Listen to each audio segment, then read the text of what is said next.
Alright, good day mga sir. Ngayon ay mag-unbox tayo ng isang tools natin. Dagdag na naman sa ating koleksyon.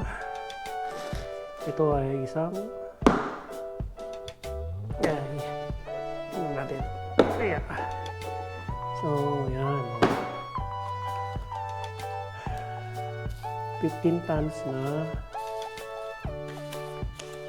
pangtanggal ng hydraulic lamp. Ayan, hydraulic puller. So ito siya. 15 tons itong nakuha natin.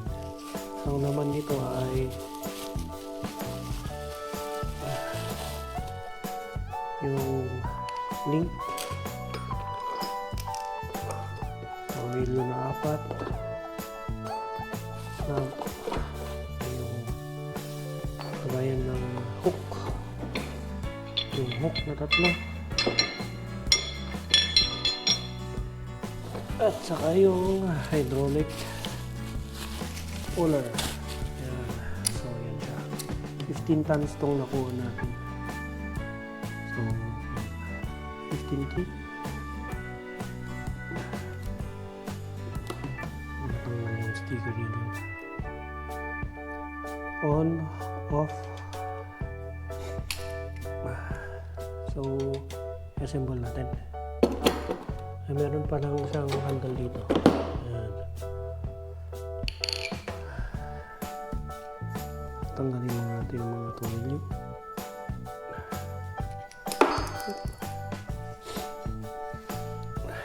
Yeah.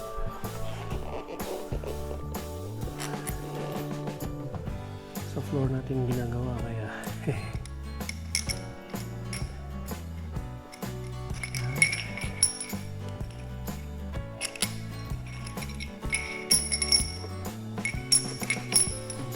so yan.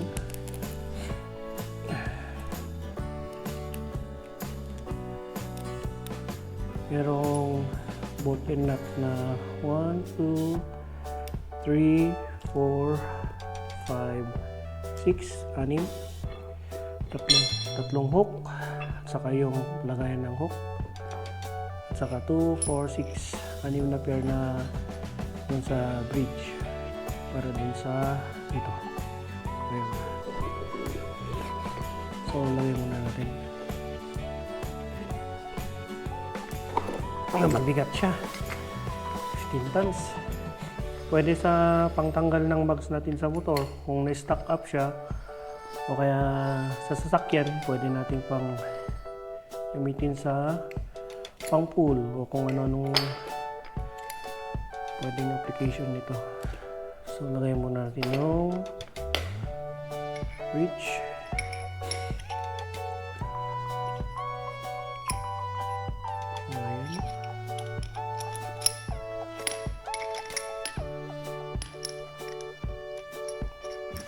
I-hand tight lang muna natin kasi hindi naman natin siya talaga gagamitin.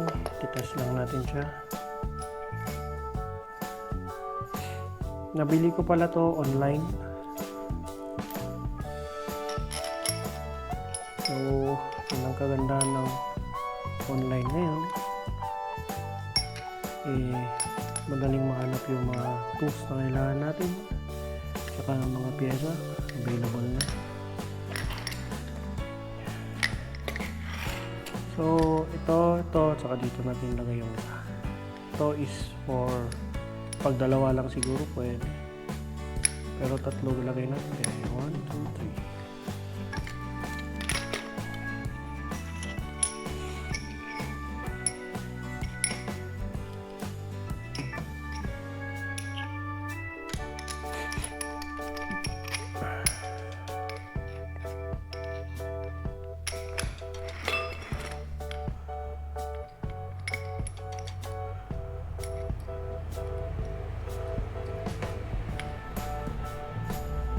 So yan.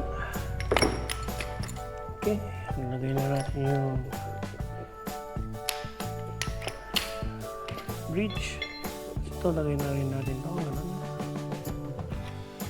Ito yung pang hook. Itong pang hook is like kapal. So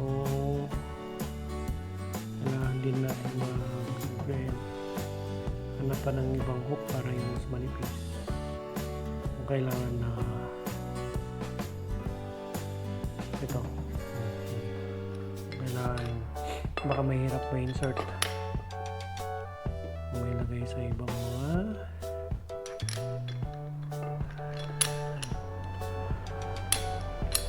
yan.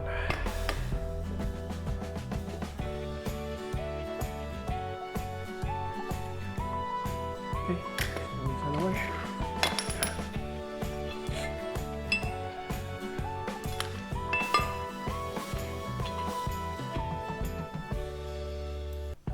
Size pala nito ay 12 inch.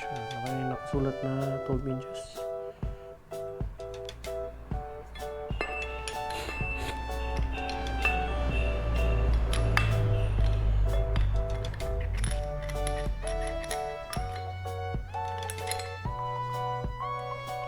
Pag may mga pera na extra, i-invest natin sa tools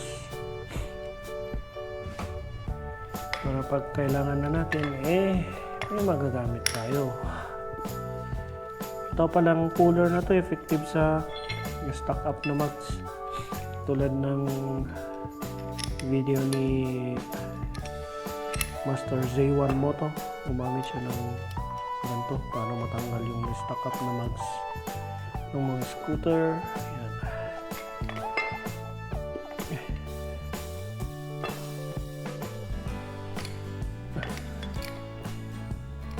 So that's it. Yan na mga sir. So ganyan yung itsura niyo, parang alien. Yan. So ito yung jack niya. So pag ganyan, hindi tumataas, so kailangan natin iikot to. I-on natin. Pag on natin, so yun, umangat yung ito. Hindi yun yung bigat. Mabigat siya. Mabigat. Ito, umangat to. Ayun. Ayan. Ito. Umangat to.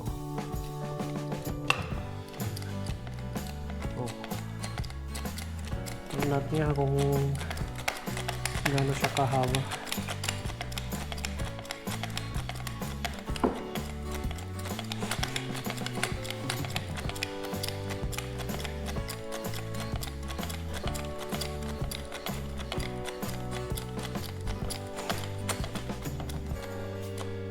So, ayan. So, wala na. Hindi na pwedeng ma-press. So, itong stem nung jack is yung parang 2 inches lang. So, mga ganun. 2 inches yung nilabas niya. Tapos, ito naman, pwede namang na-adjust para dito. So, pero yung mga labas na jack ng 2 inches lang. Tapos ito, ayun. So, ganyan lang. Wala na siyang ibang kasama. So, pointed to. So, yan mga sir. So, ito na ang ating puller.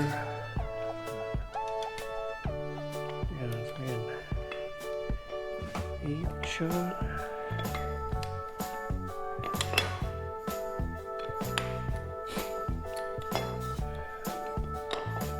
So ngayon, hindi muna natin siya magamit kasi wala pa tayong panggagamitan. Pag kailangan natin, at least meron na dyan. Ayan po siya sa mga sir. Mabigat tong 15 tons. May mga 5 tons, 10 tons, 15, saka 20. So ito yung kinuha ko, yung 15 kasi pwedeng Pwede natin gamitin na sa sasakyan. Hindi lang sa motor. Basta mas malakas yung kanya. Ayan. So pag in-off natin, papasok mo. Ayan. Kusang pumasok siya. So yan ang ating hydraulic puller. Ayan. 15C. Spread 300 mm, max reach 180 mm, max torque stroke is 60 mm. Rated output 15 tons. So yan. Okay, dito ko na tatapusin ang aking vlog. Salamat sa panunod mga sir. Ang additional ng ating sa ating tools, hydraulic puller. Ito yung line.